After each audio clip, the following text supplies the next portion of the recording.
Hello everybody, and welcome back to another episode of NikkiNick Plays Minecraft. Last episode we did the facade over here of our mob farm. Oops, like a pro. And for my opinion it looks a little bit too bombastic, and maybe it would be better if we terraform it a little bit, if we bring in the land maybe behind the farm over there until this point. So yeah, just let me know guys in the comments if you recommend something, terraform or not to terraform. So let me know in the comment section down below. For this episode I would like to finish off the villager breeding project. We have our villager breeder over here. But we still need to finish off the villager trading hall, and we have to redo the villager selection system that I had installed before. So we're just gonna put a villager trading hall in this hallway, just all the way there, maybe like for 50 villagers or something. So I'm just gonna have to make a little bit more room over here, a little bit more space. So let me do that first, and I'll see you guys back in a moment.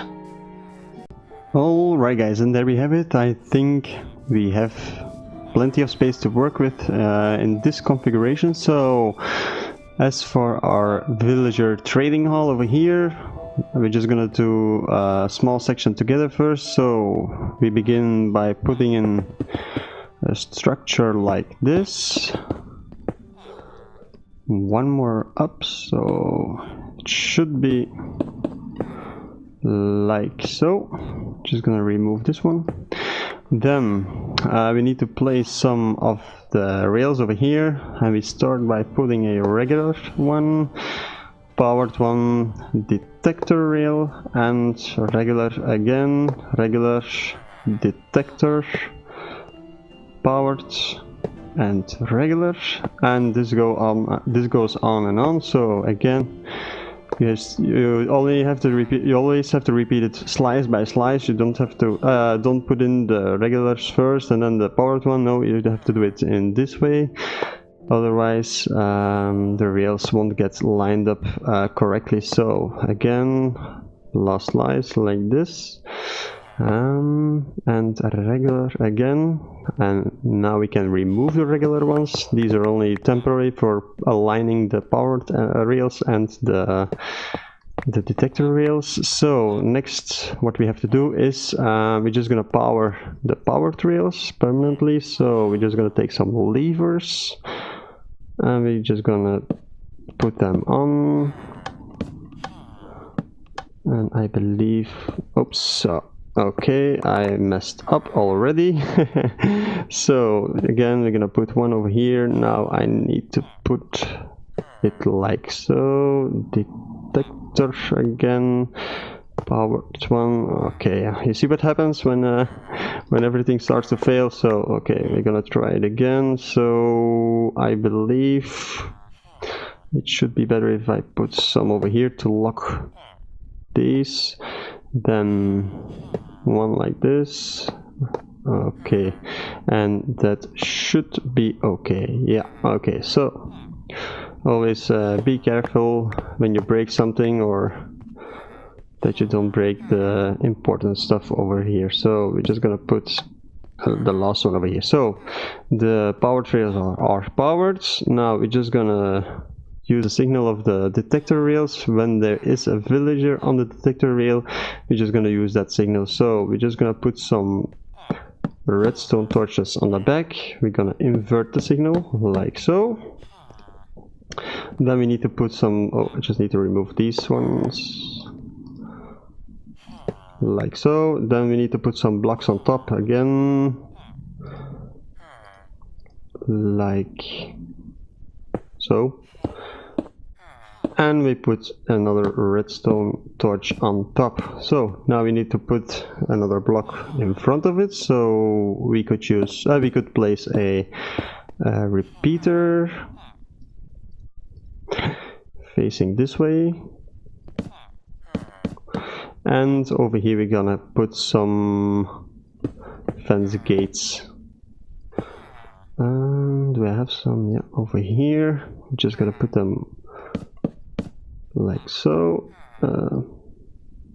As you can see, they are powered, so they stay open, and when there is a villager in the corresponding slots, for example, if there's a villager over here, this will be detected by the detector rail, and it will invert the signal that empowers the fence gate, so the next villager will move on top and fall into the next position over here. So this is how it's working. We just need to do one more thing.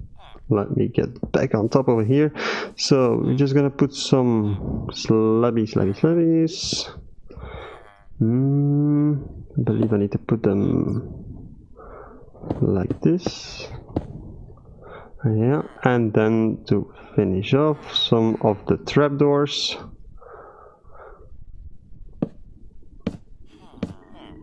Okay, so when there's a villager, the first villager will make his way into position number 1. He will drop down. The trapdoor will ensure that he stays on that position so that he won't go further.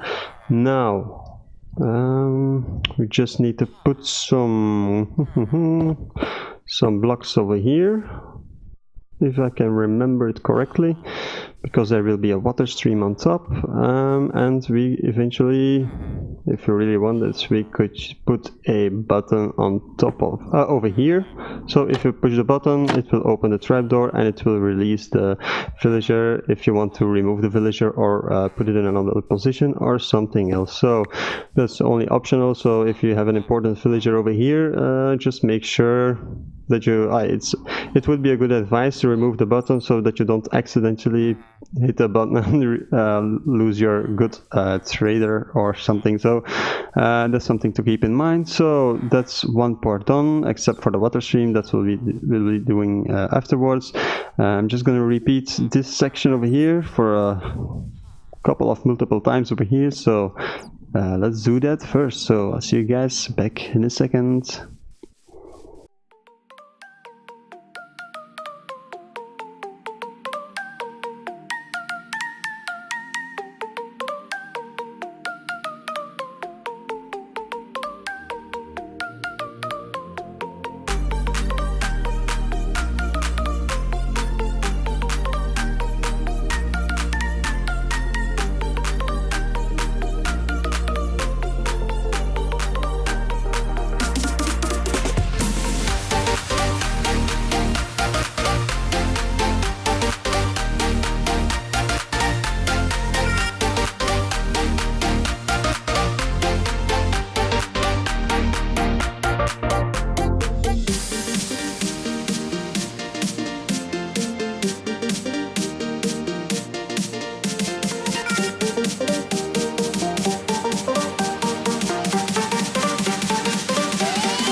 Alright, and there we have it. We have our first villager trading sections, all sections into position. The reason why I left the 3 wide gap over here is to make it a little bit more aesthetically pleasing, so we can divide it into sections.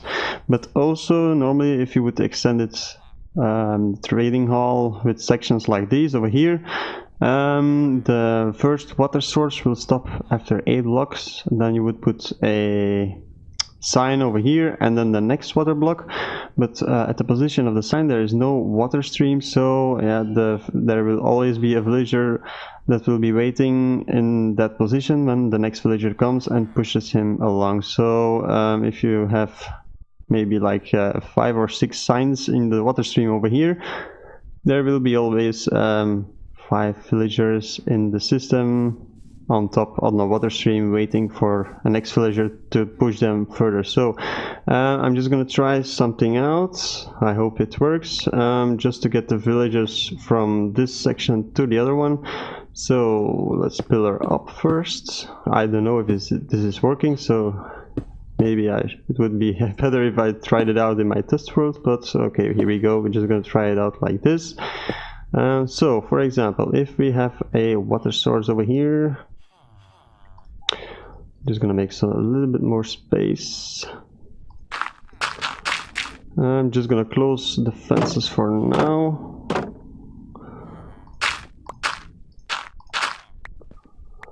Whoops, yeah.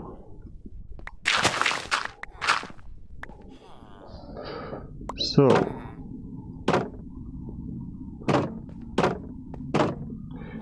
if we have a water source over here, it would go into this position. What I want to do is we go up like this.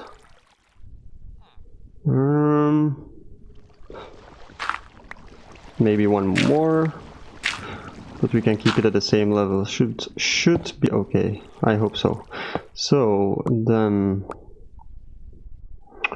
I don't know if we need to put a block like this. Yeah, probably. Or no, actually not. So I don't know if I should put a regular rail over here or not. Just gonna put a regular over here, maybe to slow it down, otherwise maybe the villager would go too fast. I don't know. Just gonna take a quick look if I can power it over here. That should be okay. I'm just gonna try it out. That's why I closed the fences over here. So I'm just gonna put a minecart on the rail over here. So far so good. This is a situation where the first segment is filled with villagers, so all the fence gates are closed. As you can see, we make our way to the end of the water stream, and hopefully, yeah, we can get pushed into the first slot of the next segment. Yeah, that's okay. Oops, and too fast. Okay, so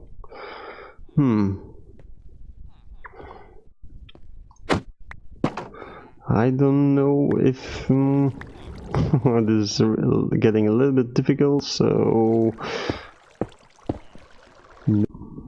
alright guys, and I found a small solution for our problem, and to be honest the solution was a little bit easier than I thought it would be, so I'm just gonna show you guys how I did it. I just raised the rail platform over here with 1 block, as you can see over here, with one slab over here to make the villager drop down in the first hole. So pretty easy solution. Just gonna try it out again. So let's head off over here.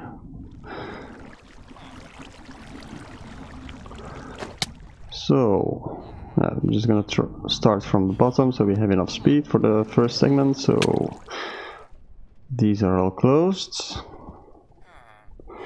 Okay, and I see that I forgot to put a slab over there, so I'll have to be fast.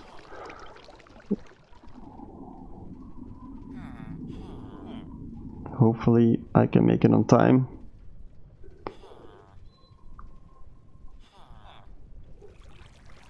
Whoops, dirt moment, but okay, yeah, we almost made it, so I'm just gonna give it another try, guys, sorry. A little bit of a dirt moment over here, so let's try to get back out of here.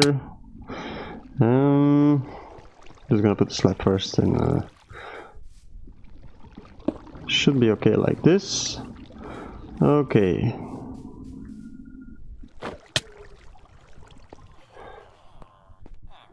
We make our way back over here, put the minecart into position, we go up again.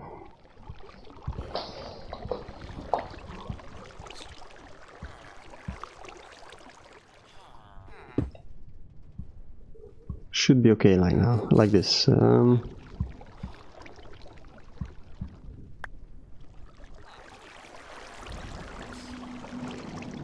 Oops, and as you can see, we made our way into the first position over here. So this is currently working. I should say this segment is done, this part of the trading hall. One thing to mention is that I did a little bit of a miscalculation, because I said I wanted to have 50 villagers in total, and I dug out a hole of 50 blocks over here.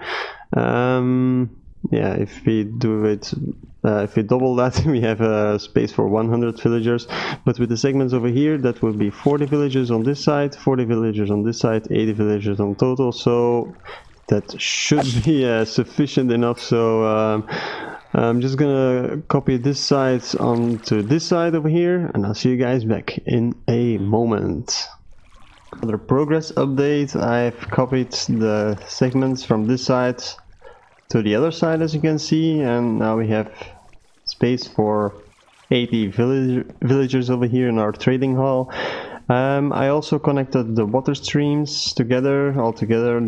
This one goes down, it's connected over here to the other side, and I did also the same thing as on the other side to get them from one segment to the other segment. So this part has been completed, so I think I will be doing the exterior for now, the exterior next. So I'm just gonna do a third-person time-lapse for now for the exterior design, and I hope you enjoy, guys.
Alright guys, I think I've almost completed our villager breeding or trading hall project over here, as you can see.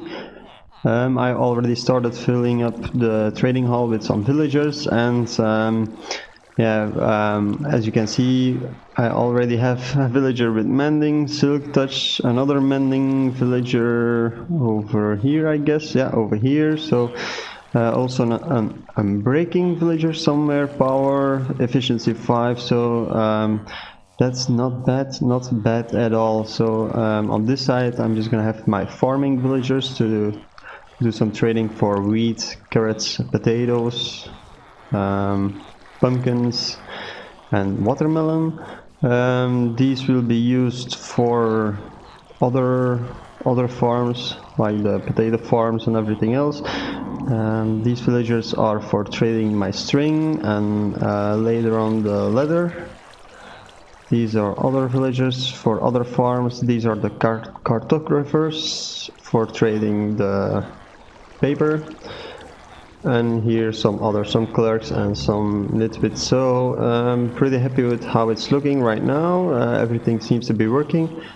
I'm just gonna do a little explanation on how the system is working. So we have our breeder on top over there, and you see the lights over here. So when the light is on, it means there is an adult villager waiting for us to use the system. I'm just gonna show you guys how this works.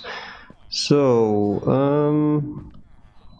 where do I start? Just one moment.